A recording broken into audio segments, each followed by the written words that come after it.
redistribution of income. Oh, it's so hot. I'm tired. I'm looking for I'm looking for the Gui family. Look, it's them.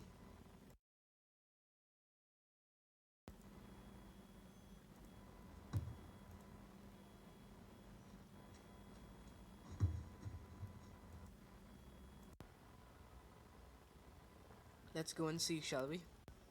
Hello, Mr. Gui. Come in. The Gui family live in a mud hut in a small village in the poor African state of Malawi. They have no income and few possessions. Their food supply is irregular. They try to grow cereals, but all too often the dry weather limits crop yields. They also gather food in the rural surroundings. Occasionally, they receive a food parcel from an aid agency, but they are increasingly rare. The four children receive no education and no health care. Last year, one of the Gwangui children died from an infection thought to have originated from contaminated drinking water. Next off, we're going to meet the Bernabom family.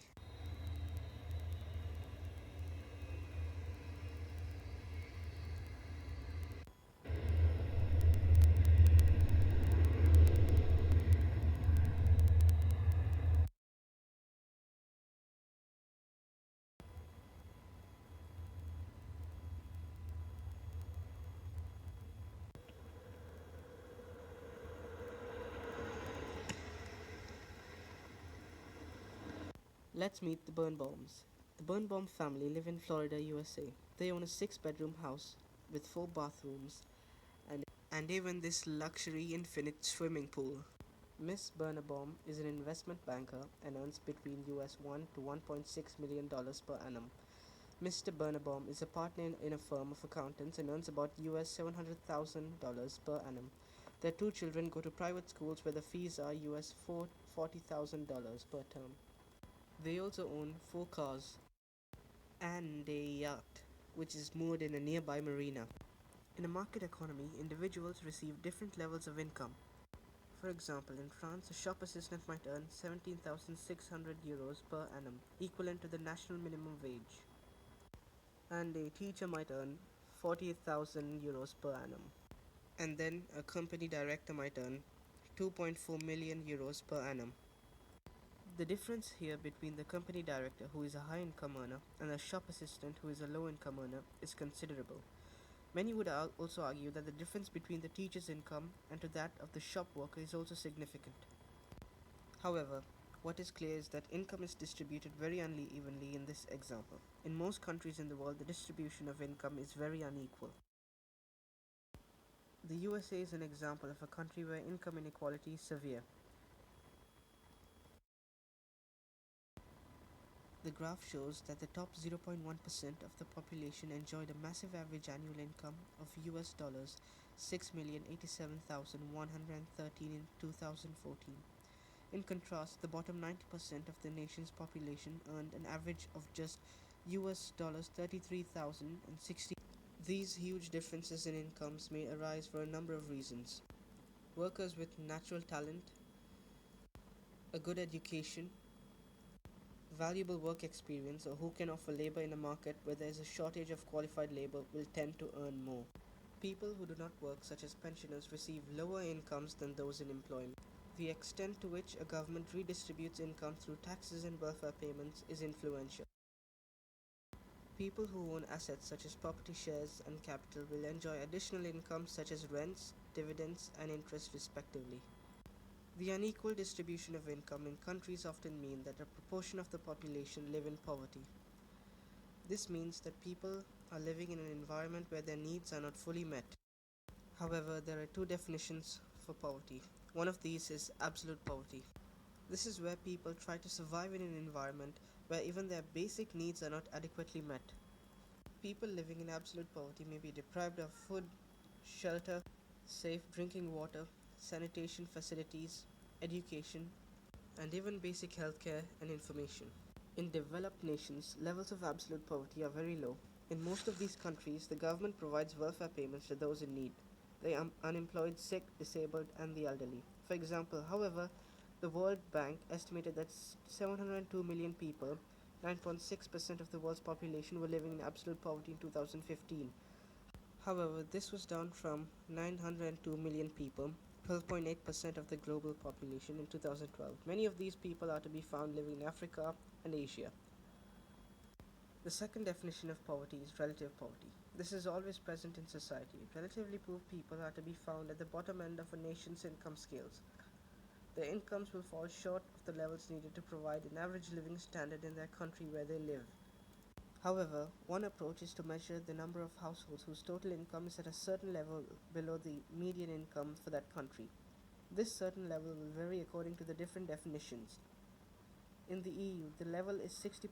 Therefore, if the median income in an European Union country was pound 21,000, will be considered to be living in relative poverty.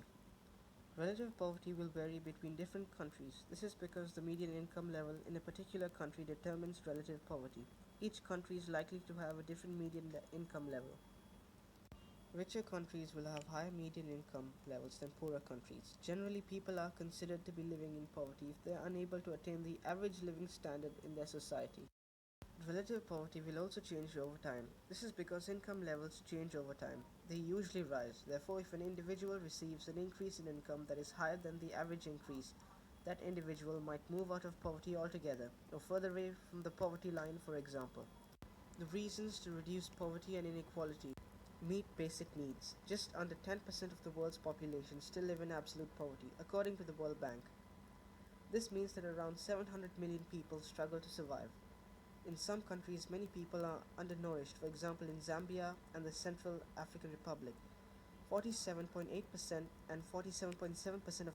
Sadly, in some cases, people in absolute poverty are starving to death. Young children are particularly at risk. According to one study, 3.1 million children died of starvation in 2011. This was 45% of the total number of child deaths in that year. Also, undernutrition worsens the effect of many diseases, such as measles. Raise living standards. If poverty can be reduced, living standards across the world would rise. If absolute poverty is eliminated, the basic needs of people would be met, and clearly their living standards would improve. However, average living standards would also increase if relative poverty were reduced. Although relative poverty will always exist, it is still possible to bring people out of relative poverty. It is also possible to improve the living standards of those living in relative poverty. This is because as the nation's income rises, the median income will also rise. Therefore, many of those living on less than 60% of the median income still will have a higher income and a better living standard. If reducing poverty can raise living standards, more people would be educated. This would help boost global economic growth. As a result, there would be more employment, more income, and more tax revenue for the government. This could be spent improving public services for everyone. Ethical reasons. Many people think that poverty and income inequality should be reduced for ethical reasons. This means they believe it is the moral duty of both people and government to help reduce poverty. It could be argued that the sacrifice needed by the relatively better off to reduce poverty is very small indeed. Take the two families that we met earlier. If the wealthy Birnbaum family gave US $23,000, just 0.01% of their annual income, to the poverty-stricken Gwengui family, it would be enough to lift them out of absolute poverty. Further, the Birnbaum family would not even probably miss the loss of income. Millions of ethically minded people do give money to charities, such as Oxfam and Save the Children, to help reduce poverty. It is also fair to say that some of the world's richest people donate large sums to help the poor. However, despite this, there is still a need to reduce poverty and income inequalities in the world. Government intervention to reduce poverty and income inequality. A progressive tax system is the one that places the burden of tax more heavily on the rich, that is, those who can afford to pay. A progressive tax is a tax where the proportion of income paid in tax rises as the income of the taxpayer rises. For example, a person earning 10,000 US dollars pays 6,000. The proportion of tax paid on their income is only 6%. In contrast, a regressive tax system places the burden of the tax more heavily on the poor. With such a system, the proportion of income paid in tax actually falls as income rises. Tax spending, such as VAT, tend to be more regressive. Redistribution through benefit payments. In most developed countries, governments have a welfare system which is used to redistribute income in favor of the poor. Most system involves using tax revenues to make